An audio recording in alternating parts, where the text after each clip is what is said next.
It has been a very successful week as we continue to push in readiness for the declaration of the restoration of independent state of Biafra happening in Finland from the 29th of November to 3rd of December 2024 in Lahti.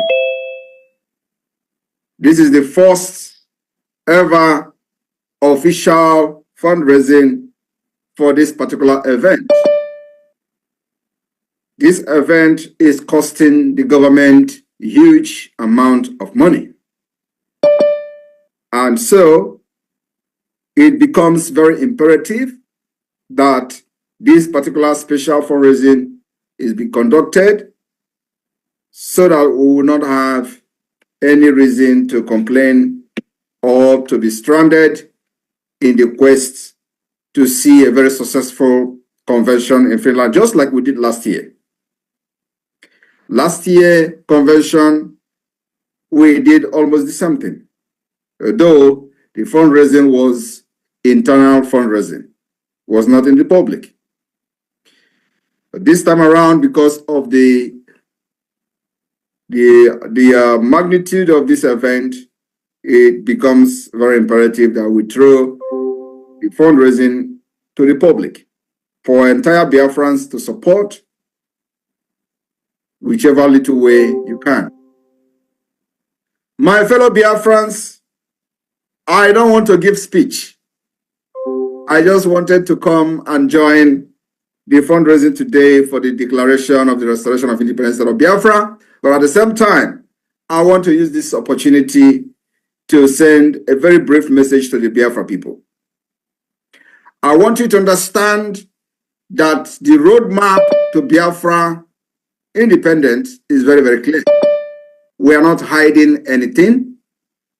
We have done step by step to the restoration of Biafra. And this Finland Convention, where the declaration of the restoration of independence of Biafra will be issued, and of course, where many legal documents as to the restoration of Biafra and the pursuit for the Biafra recognition by the United Nations and other countries in the world will be generated. I want every one of you to understand the importance of this. It is where we are going to gather, make decisions, raise a legal document on behalf of the Biafra people by the mandate of over 50 million people that have voted in the ongoing self-referendum. From this document, we will begin the international and diplomatic tussle for the recognition of Biafra as an independent state. I am telling you, this job has been done 60 to 70%. The only thing we needed to do now is to show how resilient we are, making sure that the international community were able to prove to them that we are ready to govern ourselves as state.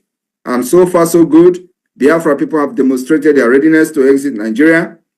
Forget about whatever the political elite, criminals, and corrupt politicians, both from the northern Nigeria and from other part of Nigeria, are saying. It is because they see Biafra coming. If you are not making an impact, if they have not seen the green light of Biafra, nobody will be making statement about Biafra want to succeed or Biafra never want to succeed. Like you read today on social media by the war criminal called Gowon. If you are not making this headway, nobody will talk about it. I want you to understand that for over past 10 years or so of the criminals who parade themselves as Biafra agitators, they have never discussed them at the National Assembly. Nigeria never worried about them. For the very first time since after the war, the Biafra issue is being discussed. It has become not just a national debate, not just a national discourse, it has become a global discussion. That is what we have done just within 2 years. And so, those who think that Biafra was a kind of a family franchise, we have come to prove to them that they're actually very wrong. Biafra can never, ever be a family franchise, can never be a business, can never be a career, And that's why we set a limit of 5 years.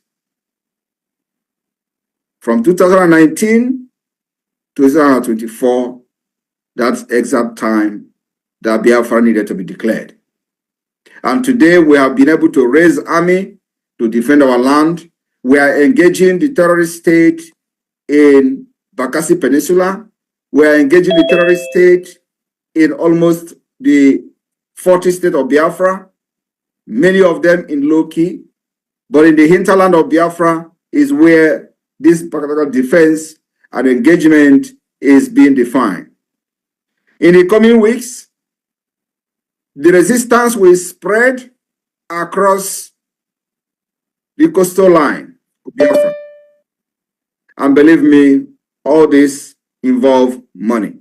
Nigeria, with their multi-billion in military hardware to support terrorism, killing of the people they're supposed to protect, we, Biafra people and Biafra government in exile and the de facto in the homeland, raising funds online to fight this multi-billion-dollar terrorist state. Look at where we are today. For the very first time in the history of Biafra since after the war, the entire commander of the terrorist organization called Nigeria Army, Nigeria Police, Navy, and Air Force, they went to National Assembly. Not only that, they have cried out to the world to come to their rescue. They say Simon Ekpa is their problem because they never expected that somebody will summon the courage to defend their own people. Unlike other parts of Nigeria, where women and children are getting killed, and nobody speaks for them, our own is different. Every one of us in the government have done a very big sacrifice to see that the story that we're hearing from Nigeria, different parts of Nigeria, is not being told about our own people. Rather, we will continue to engage them until they are gone. I want you to understand that the internal enemy, which have supervised and orchestrated a lot of atrocities against our people, will continue to collect water.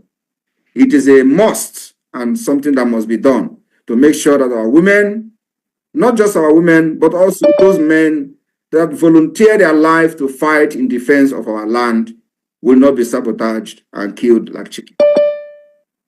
From 2021, we saw how they were moving our men, young men, able-bodied men who joined ESN, defunct ESN.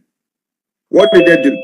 Immediately after they kidnapped Mazi Nnamdi Kanu, these men who volunteered, the only crime they committed was to believe that the people that were following were actually fighting for their own freedom, and they volunteered to fight.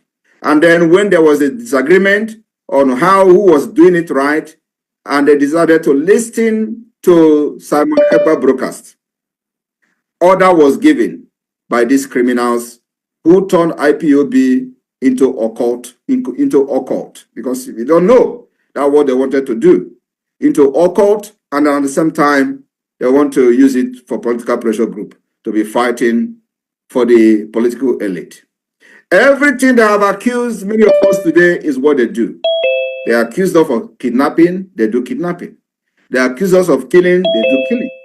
And that is why some of these killings that we've seen, these people committing against our people, can never ever be forgiven. I want to share one of the one that broke the camel's back was the death of Obinna. Obinna, when we hoisted a flag, a Biafra flag, every one of you remember, when we hoisted a flag across Biafra land, Obinna hoisted a flag in army barrack in Aba. On his way back, he was captured on the order of Mazi Nnamdi Kanu's sister, on the order of Chinan Sanworu, on the order of Ikechukwu Ogua. This young man committed no crime. He was killed, murdered, He have kids and a wife. His crime was that he believed in what Simon Ekpa was doing. His crime was that he decided to hoist the flag of Biafra. He was not killed by the terrorists in the army. He was not killed by the terrorists in the police. He was killed by these criminals who want to use Biafra as a franchise, as a family business. He was murdered. The money in his account was transferred to one of the person's girlfriend. I want you people to understand that many atrocities have been committed against our people. So what you see them shouting on social media today is what they have done against our people. But we are here to stop them. And I promise them that all of you that participated in killing Obina, you will all go down for it.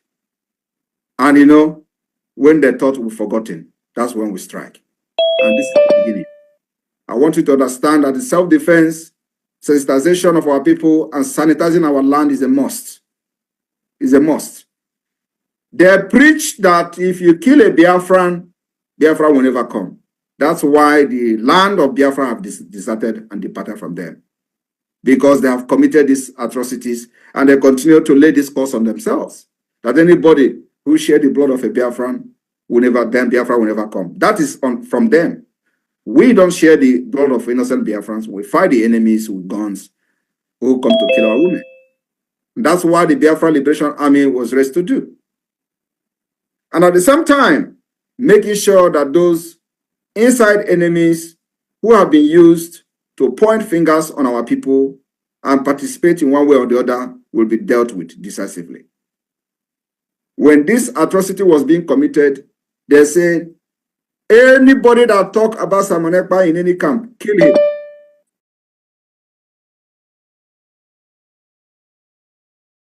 And I want the entire media team to look for the video, for the audio of the criminal in Kuwait, Kochina Sangoro, giving that order. Do you know how many Biafran that were killed for mentioning Simon Ekpa? You don't know. What crime did they commit? They committed no crime other than they listened to the broadcast Simon Ekpa was doing. They were doing this thing thinking that a day like this will never come. They killed as many as possible, buried many alive. For what crime? For saying Simon Ekpa was doing it right. And you know, I am not God.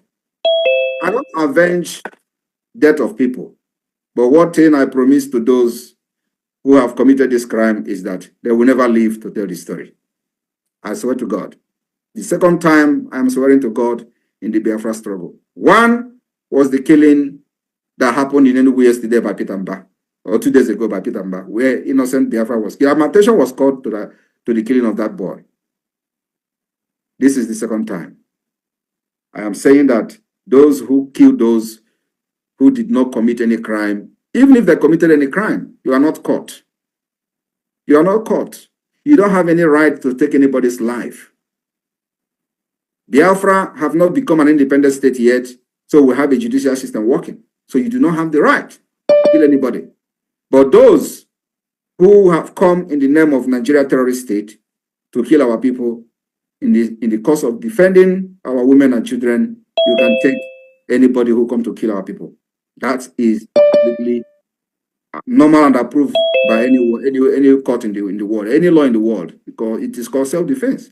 But innocent people who you were fighting Biafra together, and all of a sudden, they decided that you are not doing it right.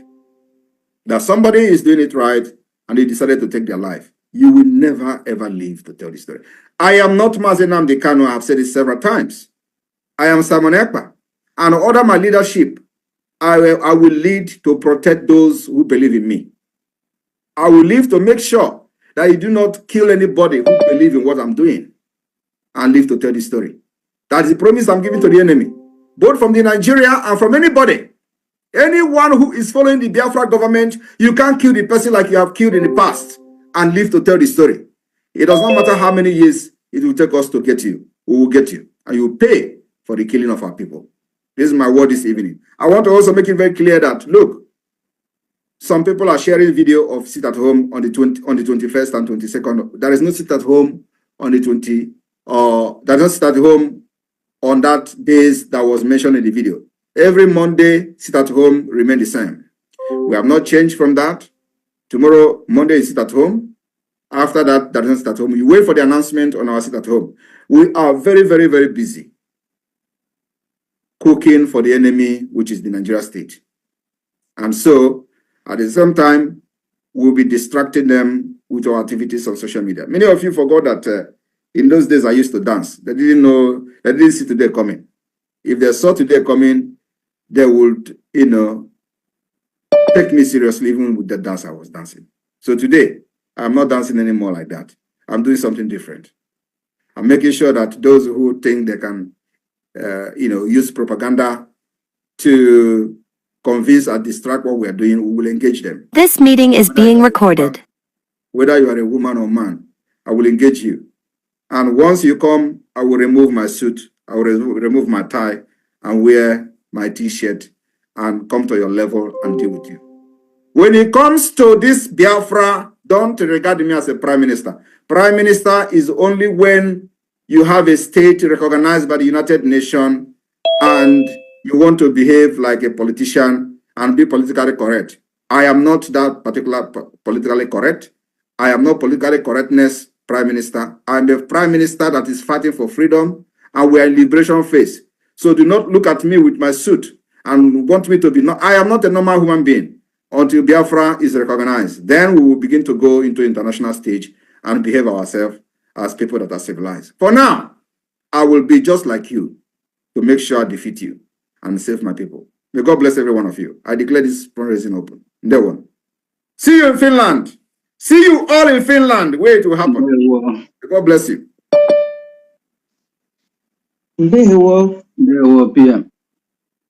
Thank you.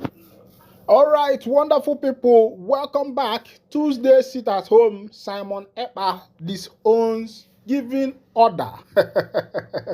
Simon Ekpa don disown order for the Tuesday sit at home where we say they happen, and I wonder the people where we say they enforce this Tuesday sit at home. Some videos have been trending online, shooting everywhere, and a lot of people have lost their life. And our correspondents have gone out in most of the southeast states, and we find out that most of the states are under lock and key, and in the street of some places you hardly buy food or you even hardly buy other commodities because a lot of shops are closed, people who are selling things are closed, there is no movement, no transportation. And I would say first of all, before going down to what Simon Ekpa is saying concerning the Tuesday sit at home that moved from Monday and entered Tuesday, I was surprised that just because of this 2 day sit at home, I stepped out to get some food and every other thing. I found that there was nowhere to find food. Now, the issue is, some people are saying, yes, we want Biafra. Everybody wants Biafra. But on my own take, I will say that forgetting Biafra and whatever it is, at this point in time, and at this point of the economy, is not what should be gotten with the barrel of gun. If the Prime Minister of the Biafra Republic government in exile, Mazi Simon Ekpa, and his team have been going on diplomatic tour, diplomatic visiting to many, many countries. The other time they were in the Washington, D.C., they were in the U.S. House of Congress, and the rest of them, they discussed with a lot of well-meaning United States House members who have interest in what concerns the indigenous people of Biafra. And I think it's high time these people drop their arm and let this thing be followed diplomatically like every other nation, because this is just 2 days and you can barely buy anything on the street. You could imagine when it turns out to be a full-blown war. And of course, you know that in Igbo here, our people, Igbo, has become so much civilized that famine that they know Igbo with. Igbo are no more famine. In the olden days, when they are not DG, Dinta, did this one, it's because DG is a man who has, who is a good farmer. has a big barn for his farmer, for his yams and the rest of them. Women in those days have their barn too. In Igbo language, you call it nwo. That is where women save their cocoyam. You know, she saved the one they will eat throughout the year, both normal cocoyam and other Indian yam. She will also save the one that she's going to cultivate the next year. But I'm telling you, my people, in our Igbo now, you can hardly find these things. And in most of the Igbo developing communities, these people have sold all their lands and there is no way for farming again. And the culture of farming have left in the Igbo. Yes, Benue State is called the food basket of the nation. Benue State becoming the food basket of the nation is just yesterday. In the olden Igbo culture, the Igbo are known to be great farmers. For you to be measured, the way the wealth of an Igbo man is being measured is either by how much the big farm you have, the tubers of farm you harvested for the year, your cows, your cattle, your sheep. These are what people will look at you and say, yes, this man is a rich man. And all these cultures, Ndi Igbo have left all these cultures, and these cultures are no more being cultivated again. And I'm asking, where are we going? Just for 2 days, we can barely buy something to eat.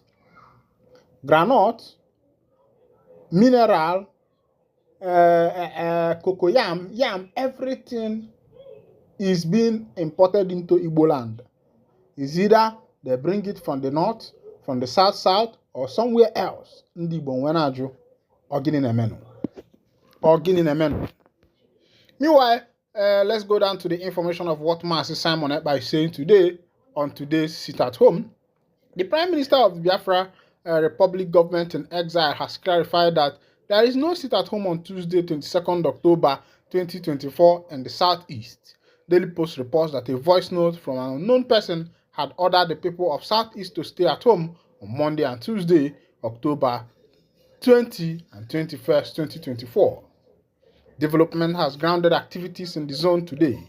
Earlier, the indigenous people of Biafra IPOB declared that it had no hand in the order, urging the people of the Southeast to ignore it. In a statement on Monday also, through his official Twitter handle, Ekpa stressed that there will be no sit at home on Tuesday apart from the one observed on Monday to press home the demand for the release of Nnamdi Kanu, the leader of the indigenous people of Biafra. He countered claims making the rounds that there will be a sit at home on Tuesday. According to him, he will be live on his account to tell Biafran why there is no sit at home on Tuesday. Ekpa has cleared the air on the rumored sit at home and promised to be live on X space to announce to the Biafrans that there is no sit at home on Tuesday, he said. Record that since the arrest of Nnamdi Kanu by the Nigerian government in 2021, Mondays have remained grounded in the region. My people, I don't see as it happen. This will show you that it looks like some unscrupulous elements have hijacked this issue of sit at home, and this is one bad thing about the issue of insecurity, because at the initial starting of insecurity and all these government officials using people causing insecurity just to expand the budget and the rest of them, a time comes when other groups start hijacking it, because they have seen how lucrative insecurity is. And in the Nigeria of today, in Alibo of today, insecurity is now becoming a lucrative business.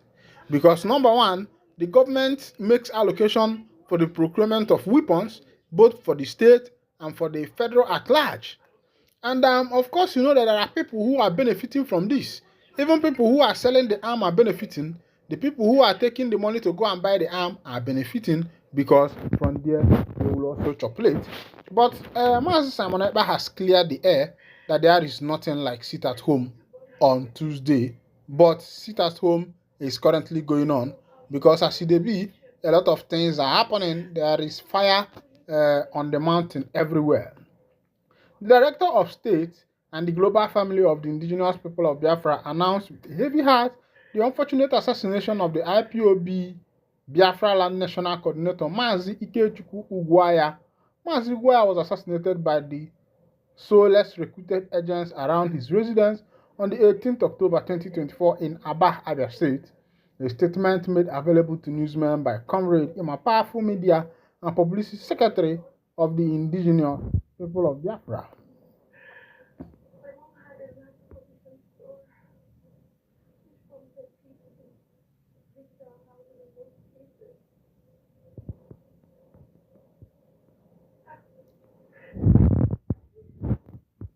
Alright, welcome back. There is a little bit breaking in transmission. I was bringing you that information, but IPOB family they are mourning one of their members who passed away, who was assassinated, and the people who carry out that assassination are yet to be known. That's the only thing I can say, because a lot of things are happening now in the land. The issue of insecurity is now going from low level to the higher level, from the smaller level to the bigger level. And I would say that it's high time the government look into this thing, because the Banisana is not to give a chimpanzee in a cup, but the issue is, are you going to be able to collect the cup back? And that is what is happening in the southeast now. Southeast have actually allowed insecurity, but the question is, are they going to be able to cop this insecurity? Are they going to be able to bring back this issue of insecurity and make sure that everything goes down? Meanwhile, still remember that you're still with your one and only. And if this is your first time of joining us on this wonderful channel, please kindly go ahead and subscribe, like, comment, and share. And also remember to on your notification button so that whenever our news drop, you go be the first. We'll collect them. Thank you for listening. God bless you.